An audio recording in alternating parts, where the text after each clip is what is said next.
आपने जोधा अकबर देखी? नहीं। ऋतिक रोशन और ऐश्वर्या राय की मूवी आई थी। हाँ, मैंने सुना, वो हमने राजस्थान में नहीं चलने दी थी। अच्छा, राजस्थान हमने में बैन चलने करा दी दी थी। राइट। और क्यों बैन कराई थी? क्योंकि देयर वाज नो जोधा भाई। पूरे इतिहास में कहीं भी कोई उल्लेख नहीं मिलता है that there was a Jodha Bai. ये बहुत बड़ा क्लेम है ना। बड़ा क्लेम क्यों? आप, मैं तो कर रहा हूँ, आओ तुम, जिसने माँ का दूध पिया आकर के मेरे सामने खड़ा हो कि जोधा बाई का क्लेम सच सच साबित करे। तो ये पूरी मूवी झूठी है। पूरी मूवी झूठ है। पहली बात तो ऋतिक रोशन जैसा था ही नहीं। अकबर 5 फुट 3 इंच का था, 4 इंच का था, स्टॉकी था, काला था, यहाँ मस्सा था एक। मैं आपको फोटो भेज दूंगा, दिखा देना। इसमें लगी है मेरे फोटो, खुद की बनाई हुई ना। मैं तो वहां था नहीं ना उस वक्त। इन्हीं के पेंटर्स की बनाई हुई फोटो मैं आपको भेज दूंगा, देख लीजिएगा क्या था वो। नहीं, पर जोधा अकबर थी नहीं है तो, मतलब भाई, जोधा ही एक नहीं थी। हरखू बाई एक पोर्चुगीज दासी थी जयपुर घराने के पास में। मैं आपको बताता हूं हुआ क्या था। बाबर जब यहां पर आया था, तो बाबर ने जब खानवा के युद्ध के बाद महाराणा सांगा की 1528 में हत्या कर दी थी, पॉइजन देकर के उनको मरवा दिया था। जो ये करते आए थे, इनकी एक्सपर्टीज थी इसमें, पॉइजन देकर के दूसरे राजाओं को मरवाना इनकी एक्सपर्टीज थी। तो इन्होंने जयपुर के राजघराने के पास में ये मैसेज भेजा कि भाई हम लोग राजे हैं, हम ऑर्डिनरी मुसलमान से तो अपनी बेटियों की शादियां नहीं करेंगे, नोबल से करेंगे, लेकिन हमारे को चाहिए कि हम हिंदू राजाओं के साथ अपनी बेटियों का आदान प्रदान करें। ये ऑफर थी बाबर की तरफ से। जयपुर के राजपूतों की, चारणों की, जैसे जिस कम्युनिटी से मैं आता हूं, मैं चारण, तो हमारे पूर्वज Charan, we were the advisors to the Rajputs and the Brahmins and the all other बनिए रेगर, सब सर्व समाज की मीटिंग होती है। तो वहां पर ये थॉट आता है कि भाई बेटी दे तो दे सकते हैं इनको अपन, लेकिन लेंगे नहीं इनकी बेटी, क्योंकि अगर बेटी ले ली तो फिर सूनर और लेटर आपका इस्लामाइजेशन हो जाएगा। आप इस्लामीकरण को नहीं रोक सकते फिर।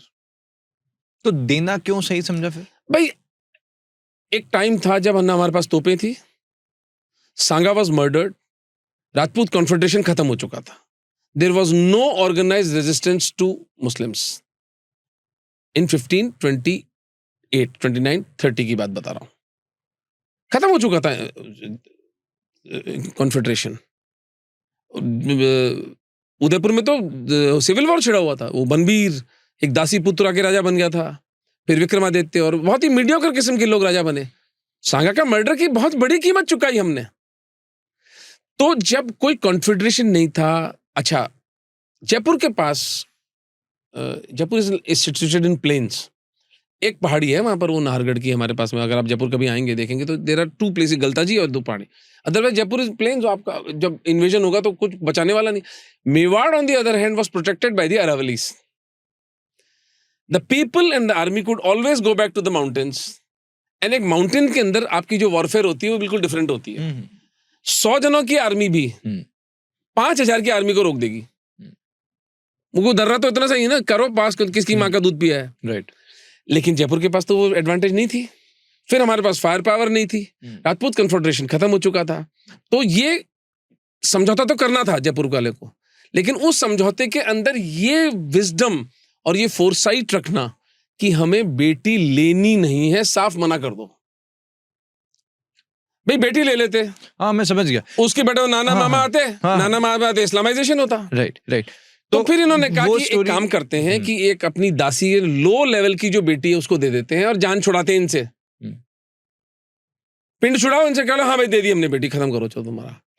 जिसको कि रेजिस्ट किया हुमायूं तक तो, लेकिन अकबर ने जब इंसिस्ट किया तो फिर हरखू बाई नाम की एक पोर्चुगीज दासी थी जयपुर के राजघराने में, जिसका विवाह उससे किया गया।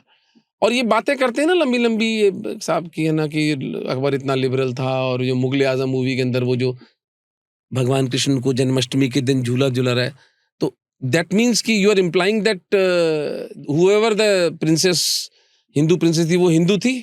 तो फिर मरियम उल जमानी कौन थी, जरा इनसे पूछो जरा। That Harkhu Bai was converted to Islam before getting married to mister Akbar.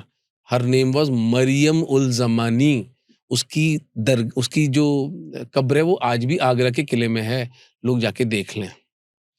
So cut the crap, please don't feed me lies that Akbar was a secularist. A man who killed 40,000 Hindus on one day in 25th February 1568 was a debauched murderer, religious extremist. And that's what I will call him. तो अपन पूरा history पे रखें कुछ और उस पे भी चले. हाँ हम चल रहे हैं, हम जा रहे हैं, हाँ वही जा रहे हैं. अकबर की डेथ के बारे में क्या पता चलता है हमें? अकबर की डेथ के बारे में एक ना, he died of dysentery, bloody dysentery. उसको पेचिश हुआ था, मतलब उसको जो he passed blood in his stool and he died like that, ऐसा कहते हैं. बट एक्चुअली बूंदी के एनल्स में मैं ढूंढ रहा हूँ, इतने सालों से मुझे मिले नहीं अभी तक. आई कुडंट ले माय हैंड्स ऑन देम. लेकिन टॉड उसको मेंशन करते हैं दैट उसने पॉइजन सर्व करवाया था राजा मान सिंह जी को. मान सिंह जी को पॉइजन खाना बनाया था, और दुर्भाग्य से, हमारे सौभाग्य से, उस पॉइजनस खाने को वो खा गया और मान सिंह जी ने नॉर्मल खाना खा लिया. उस पॉइजन से उसकी डेथ हुई थी. और अकबर ने अपने जो कहते थे कि नवरत्न समझते हैं वो मान सिंह को, उनको क्यों जहर दिलवाया? क्योंकि ये नवरत्न का जो जो जो होक्स है, दिस इज ऑल, ये इन लोगों को स्मोक स्क्रीन है बेवकूफ बनाने के लिए. These were people he hired to rule Bharat. भाई किसी की निष्ठा परचेज करके आप उसको नौकरी पे तो रख ही सकते हो ना. नवरत्न भवरत्न ये ऑल, ये क्या उसको हिंदुआइज करने का एक एजेंडा है ये, कि दीन इलाही लाया था जी वो. अरे अगर वो इतना ही पायस था तो फिर वो मीना बाजार क्यों लगाता था यार? आप आगरा के किले में जाकर देख लो, वहां पे नंबर ऑफ क्वीन, मैं तो भूल गया हूँ, हिंदी में लिखा होता 700 समथिंग या 400 समथिंग कुछ उसकी रानियां थी. तो साल में एक बार भी नंबर नहीं आता था क्या रानी का? ऐसे डिबॉच आदमी को आप अपना आइडियल बनाओगे?